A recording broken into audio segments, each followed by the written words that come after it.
Hi friends, welcome back to my channel.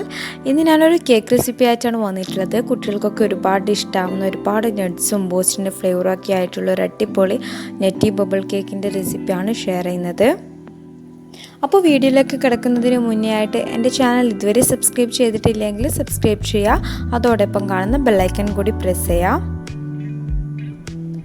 അപ്പോൾ ആദ്യം തന്നെ നമുക്ക് ഡ്രൈ ഇൻഗ്രീഡിയൻസ് ഒന്ന് അരിച്ചു വെക്കാം. അതിനായിട്ട് ഞാനിപ്പോൾ ഇവിടെ 1 കപ്പ് മൈദ എടുത്തിട്ടുണ്ടായിരുന്നു. അതിൽ നിന്ന് 2 ടേബിൾ സ്പൂൺ മൈദ മാറ്റി വെക്കാം. എന്നിട്ട് അതേ മെഷർമെൻറ്റിൽ 2 ടേബിൾ സ്പൂൺ ബൂസ്റ്റ് പൊടി ഇട്ട് കൊടുക്കാം. അതൊരു അരിപ്പയിലോട്ട് ഇട്ട് കൊടുക്കാം. അതിൻ്റെ കൂടെ തന്നെ 1 teaspoon baking powder, 1/2 teaspoon baking soda, 1/4 teaspoon ഉപ്പ് കൂടി ഇട്ടിട്ട് നന്നായിട്ടൊന്ന് അരിച്ചെടുക്കാം. ഞാനിപ്പോൾ ഇവിടെ 3 പ്രാവശ്യം അരിച്ചെടുക്കുന്നുണ്ട്. ബൂസ്റ്റ് പൊടി ആയതുകൊണ്ട് തന്നെ അരിപ്പയിലൂടെ ഇളകാൻ പ്രയാസമായിരിക്കും. അപ്പോൾ ഒരു സ്പൂൺ വെച്ചിട്ട് ഒന്ന് മിക്സ് ചെയ്ത് കൊടുക്കാം. ആ ബൂസ്റ്റ് പൊടി നമ്മൾ വേസ്റ്റായി കളയേണ്ട ആവശ്യമില്ല. ഇപ്പോൾ ഡ്രൈ ഇൻഗ്രീഡിയൻസ് ഒക്കെ നന്നായിട്ടൊന്ന് മിക്സ് ചെയ്ത് മാറ്റി വെക്കാം. ഇനി നമുക്ക് പഞ്ചസാര ഒന്ന് പൊടിച്ചെടുക്കാം. ഞാനിപ്പോൾ ഇവിടെ 1/4 കപ്പ് പഞ്ചസാര എടുത്തിട്ടുണ്ട്. അതിലേക്ക് നമ്മുടെ നേരത്തെ എടുത്തു വെച്ചിട്ടുണ്ടായിരുന്ന ബൂസ്റ്റിൻ്റെ ബാക്കി ഇട്ട് കൊടുക്കാം. എന്നിട്ട് നന്നായിട്ടൊന്ന് അരിച്ചെടുക്കാം. അടുത്തതായിട്ട് നമുക്ക് മുട്ട ബീറ്റ് ചെയ്തെടുക്കാം. ഞാനിപ്പോൾ ഇവിടെ 3 മുട്ടയുടെ വെള്ളം എടുത്തിട്ടുണ്ട്. അതൊരു ബൗളിലേക്ക് ഇട്ട് കൊടുത്തിട്ടുണ്ട്. എന്നിട്ട് ജസ്റ്റ് ഒന്ന് മിക്സ് ചെയ്തെടുക്കാം. ഇനി എഗ് വൈറ്റിലേക്ക് 1/2 teaspoon vanilla essence, 1/4 teaspoon butter essence, 1/4 teaspoon milk essence കൂടി ഇട്ട് കൊടുത്തിട്ട് നന്നായിട്ടൊന്ന് ബീറ്റ് ചെയ്തെടുക്കാം. മിൽക്ക് എസൻസും ബട്ടർ എസൻസും ഓപ്ഷണലാണ്, കയ്യിലുണ്ടേൽ ഇട്ട് കൊടുത്താൽ മതി. ഇത് രണ്ടും ഇല്ല എങ്കിൽ നിങ്ങൾക്ക് വാനില എസൻസ് 1 ടീസ്പൂൺ ഒഴിച്ചു കൊടുത്താൽ മതി. എന്നിട്ട് നല്ല ഫ്ലഫി ആയി കിട്ടിയാൽ അതിലേക്ക് നമ്മൾ നേരത്തെ പൊടിച്ചു വെച്ചിട്ടുണ്ടായിരുന്ന പഞ്ചസാര ചേർത്ത് കൊടുക്കാം. അതുകൂടി ഇട്ട് മിക്സ് ചെയ്ത് കഴിഞ്ഞാൽ എഗ് യോക്ക് ആഡ് ചെയ്ത് കൊടുക്കാം. ഇത് നല്ല ഫ്ലഫി ആൻഡ് ക്രീമി ആയി കിട്ടുന്നത് വരെ ബീറ്റ് ചെയ്തെടുക്കാം. അവസാനമായിട്ട് നമുക്ക് 1/4 കപ്പ് സൺഫ്ലവർ ഓയിൽ ആഡ് ചെയ്ത് കൊടുക്കാം. അപ്പോൾ ഓയിൽ ഒഴിച്ചു കഴിഞ്ഞാൽ കൂടുതലായിട്ട് ബീറ്റ് ചെയ്യാൻ പാടില്ല. ഇനി നമുക്ക് dry ingredients cut and fold മെത്തേഡിലൊന്ന് മിക്സ് ചെയ്തെടുക്കാം. ബാറ്റർ നന്നായിട്ട് പൊങ്ങി വന്നിട്ടുണ്ട്. അപ്പോൾ ഡ്രൈ ഇൻഗ്രീഡിയൻസ് കുത്തി ഇളക്കാതെ സാവധാനം കട്ട് ആൻഡ് ഫോൾഡ് മെത്തേഡിൽ മിക്സ് ചെയ്തെടുക്കാം. ഡ്രൈ ഇൻഗ്രീഡിയൻസ് മിക്സ് ചെയ്യുന്നതിന് മുന്നേ ആയിട്ട് ഞാനൊരു തട്ട് പ്രീഹീറ്റ് ചെയ്യാൻ വെച്ചിട്ടുണ്ടായിരുന്നു. കേക്ക് ടിനൊക്കെ റെഡിയാക്കി വെച്ചിട്ടുണ്ട്. കട്ട് ആൻഡ് ഫോൾഡ് മെത്തേഡിൽ നമുക്ക് ഡ്രൈ ഇൻഗ്രീഡിയൻസ് മിക്സ് ചെയ്തെടുക്കാം. ഇപ്പോൾ നമ്മുടെ ബാറ്റർ റെഡി ആയിട്ടുണ്ട്. അഥവാ നല്ല തിക്കായി പോയാൽ ഒരു 2-3 ടേബിൾ സ്പൂണ് പാൽ ഒഴിച്ചിട്ട് ഒന്ന് ലൂസാക്കി എടുത്താൽ മതി. ഇനി നമുക്ക് ടിന്നിലോട്ട് ബാറ്റർ ഒഴിച്ചു കൊടുക്കാം. ഞാനിപ്പോൾ ഇവിടെ 7 ഇഞ്ചിൻ്റെ 1 kg മോൾഡാണ് എടുത്തിട്ടുള്ളത്. അപ്പോൾ ബാറ്റർ മുഴുവനായിട്ട് ഞാൻ ടിന്നിലോട്ടേക്ക് മാറ്റിയിട്ടുണ്ട്. അപ്പോൾ നന്നായിട്ട് ടാപ്പ് ചെയ്ത് കൊടുത്തിട്ട് പ്രീഹീറ്റ് ചെയ്ത് വെച്ചിട്ടുണ്ടായിരുന്ന തട്ടിലോട്ടേക്ക് മാറ്റിയിട്ടുണ്ട്.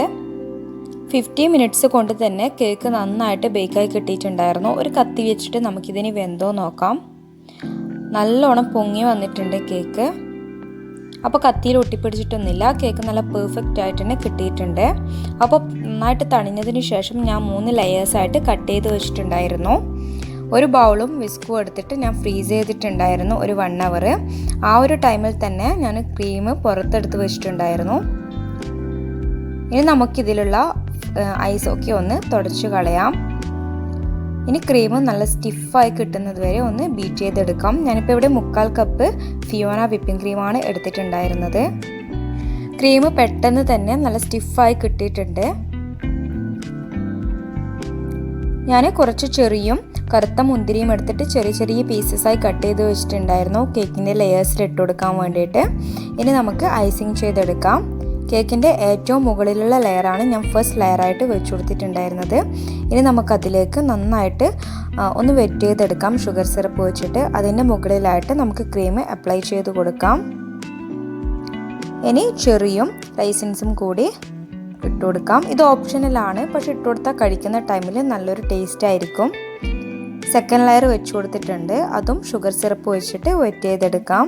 1/4 കപ്പ് വെള്ളത്തിൽ 4 ടേബിൾ സ്പൂൺ ഷുഗർ ഇട്ടിട്ട് നന്നായിട്ടൊന്ന് മെൽറ്റ് ചെയ്തെടുത്തതാണ്. ഇനി അതിന് മുകളിലേക്ക് ക്രീം ഇട്ട് കൊടുത്തിട്ട് ചെറി റൈസിൻസും കൂടി ഇട്ട് കൊടുക്കാം. ചെറിക്ക് പകരമായിട്ട് നിങ്ങൾക്ക് വേണമെങ്കിൽ കാഷ്യൂ, ബദാം ഒക്കെ ആഡ് ചെയ്ത് കൊടുക്കാം.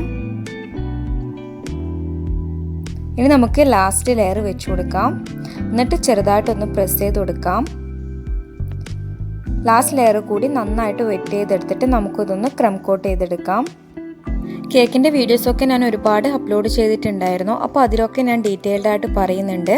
അപ്പോൾ കാണാത്തവരുണ്ടെങ്കിൽ ഒന്ന് കണ്ടു നോക്കുക. ലിങ്ക് ഞാൻ ഡിസ്ക്രിപ്ഷൻ ബോക്സിൽ കൊടുക്കാം. ക്രം കോട്ട് ചെയ്തെടുത്താൽ നമ്മുടെ ഈ കേക്കിൽ ഉണ്ടാവുന്ന തരിതരികളൊന്നും നമ്മുടെ ലാസ്റ്റത്തെ ക്രീം ഫ്രോസ്റ്റിങ്ങിൽ ഉണ്ടാവാതിരിക്കാൻ വേണ്ടിയിട്ടാണ് ക്രം കോട്ട് ചെയ്തെടുക്കുന്നത്. ഇനി നമുക്കിതൊരു 20 മിനിറ്റ് ഒന്ന് ഫ്രീസ് ചെയ്തെടുക്കാം. അപ്പോൾ 20 മിനിറ്റ് കഴിഞ്ഞിട്ട് ഞാൻ കേക്ക് പുറത്തെടുത്തിട്ടുണ്ട്. ഇനി ഇതിലേക്ക് നമുക്ക് ലാസ്റ്റ് ഐസിങ് കൂടി ചെയ്തെടുക്കാം. നന്നായിട്ട് ക്രീം അപ്ലൈ ചെയ്ത് കൊടുക്കുക. എല്ലാ സൈഡിലും ഒരുപോലെ ആക്കി കൊടുക്കുക. അപ്പോൾ ഐസിങ് നൈഫൊന്നും ഇല്ല എങ്കിൽ നമ്മുടെ സാധാ കത്തി വെച്ചിട്ടും നമുക്കിതുപോലെ ലെവൽ ചെയ്തെടുക്കാൻ പറ്റും ഈസി ആയിട്ട്. അപ്പോൾ ഞാൻ എല്ലാ സൈഡിലും ഒരുപോലെ നല്ല ലെവൽ ചെയ്തെടുത്തിട്ടുണ്ട്. ഇനി ഈ ബോർഡിൻ്റെ സൈഡിലുള്ളതൊക്കെ നമുക്കൊരു ടിഷ്യൂ വെച്ചിട്ട് ഒന്ന് തുടച്ച് കളയാം. ഞാനിപ്പോൾ ഇവിടെ കുറച്ച് ബദാമും കാഷ്യൂം റൈസിൻസും ഒക്കെ എടുത്തിട്ടുണ്ടായിരുന്നു. വൈറ്റ് ചോക്കോ ചിപ്പും എടുത്തിട്ടുണ്ട്. ഇനി നമുക്കിത് കേക്കിൻ്റെ സൈഡിൽ ഒന്ന് കൈവച്ചിട്ട് ഇട്ട് കൊടുക്കാം. അപ്പോൾ നട്ട്സൊക്കെ നിങ്ങളുടെ ഇഷ്ടത്തിനനുസരിച്ചിട്ട് ഇട്ട് കൊടുക്കാം. ഞാനിപ്പോൾ ഇവിടെ ബദാം, കാഷ്യൂ, ബ്ലാക്ക് റൈസിൻസും വൈറ്റ് ചോക്കോ ചിപ്സും കൂടിയായിരുന്നു എടുത്തിട്ടുണ്ടായിരുന്നത്. അതൊക്കെ ചെറിയ ചെറിയ പീസസായി കട്ട് ചെയ്തിട്ട് എല്ലാ സൈഡിലും ഒരുപോലെ ഇട്ട് കൊടുത്തിട്ടുണ്ട്. ഇനി നമുക്കിതൊരു 5 മിനിറ്റ് ഒന്ന് ഫ്രീസ് ചെയ്യാം. ആ ഒരു ടൈമിൽ നമുക്കിതിലേക്ക് വേണ്ട ബബിൾസ് തയ്യാറാക്കിയെടുക്കാം.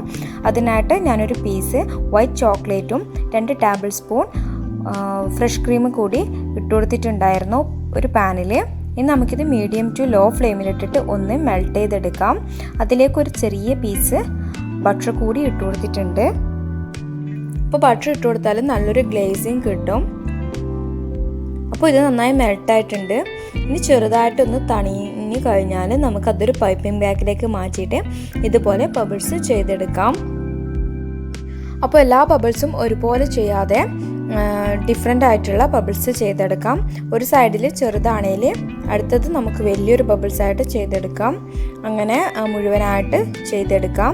ഗ്യാപ്പ് വിട്ടിട്ട് ചെയ്യുക, അല്ലെങ്കിൽ അഥവാ മെൽട്ടായി പോയാൽ എല്ലാം കൂടി മിക്സ് ആവാനുള്ള ചാൻസ് ഉണ്ട്. ഇനി നമുക്കതിൻ്റെ മുകളിലേക്ക് ബൂസ്റ്റ് പൊടി ഇട്ട് കൊടുക്കാം. നമ്മൾ ചായ അരിക്കുന്ന അരിപ്പയില്ലേ, അതിൽ വേണം ഇട്ട് കൊടുക്കാൻ. അപ്പോഴേ നല്ല നൈസായിട്ട് കിട്ടുമല്ലോ.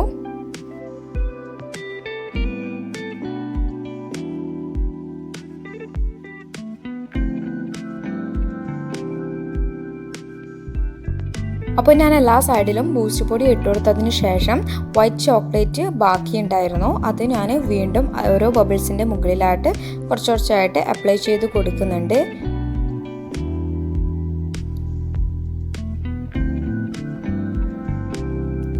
അപ്പം നല്ലൊരു ബൂസ്റ്റിൻ്റെ ഫ്ലേവറും ഒരുപാട് നട്ട്സും ഒക്കെ ആയിട്ടുള്ളൊരു അടിപൊളി കേക്കാണ്. എന്തായാലും എല്ലാവർക്കും ഇഷ്ടമാവും. എന്തായാലും എല്ലാവരും ഈ ഒരു കേക്ക് കഴിച്ചിട്ടുണ്ടാവും. അപ്പോൾ വീട്ടിൽ നിന്ന് ഇതുപോലെ ഒന്ന് ട്രൈ ചെയ്ത് നോക്കിയിട്ടില്ല എങ്കിൽ എല്ലാവരും ഒന്ന് ട്രൈ ചെയ്ത് നോക്കുക. ചെയ്തിട്ട് എന്നെ ഫീഡ്ബാക്ക് അറിയിക്കാനും മറക്കരുത്. കൂടാതെ എൻ്റെ ചാനൽ സബ്സ്ക്രൈബ് ചെയ്യാതെ ആരെങ്കിലും കാണുന്നുണ്ടെങ്കിൽ സബ്സ്ക്രൈബ് ചെയ്യുക. അതോടൊപ്പമുള്ള ബെല്ലൈക്കണിൽ ഓൾ എന്നുള്ള ഓപ്ഷൻ കൂടി പ്രസ് ചെയ്യാൻ മറക്കരുത്. അപ്പോൾ എൻ്റെ വീഡിയോ ഷെയർ ചെയ്യാനും വീഡിയോ ഇഷ്ടമായാൽ ലൈക്ക് ചെയ്യാനും മറക്കരുത്. അപ്പോൾ അടുത്ത നല്ലൊരു വീഡിയോയുമായി വരുന്നത് വരെ ബൈ ബൈ. Thank you.